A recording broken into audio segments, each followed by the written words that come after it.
இப்போ குதிரை பேரம் தமிழ்நாட்டில் நடக்குது அப்படிங்கிற ஒரு விஷயத்த வந்து எதிர்க்கட்சிகள் தொடர்ந்து முன் வச்சுட்டு இருக்கிறாங்க. சிபிஐ வேற நிலைப்பாடு எடுக்குது, சிபிஎம் வேற நிலைப்பாடு எடுக்குது. எப்படி இதை நம்ம புரிஞ்சுக்கிறது?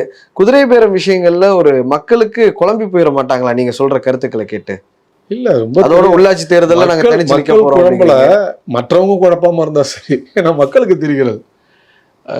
இப்ப தாவேக ஆட்சி தாங்களை தீய சக்தி அழித்து தூய சக்தி நாங்கள் ஆட்சிக்கு வரணும்னு பிரச்சாரம் செஞ்சாங்க, வந்துட்டாங்க. மக்களுடைய அபிலாஷைகளோடு நாங்கள் ஆதரவு கொடுத்து விளைந்து ஆதரிக்கிறோம், ஆட்சிக்கு வந்து விட்டாங்க. அவர் அதை நம்புற மாதிரி தெரியல. ஏன்னா உங்களுடைய நம்புறது நம்மளால ஆட்சி அதனால தானே இருக்கு.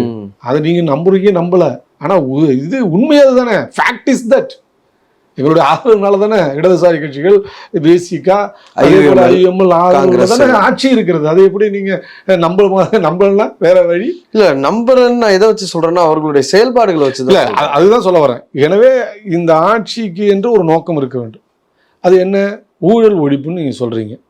அப்ப ஊழல் ஒழிப்புனா அரசியல் ஊழல்னு இருக்கு.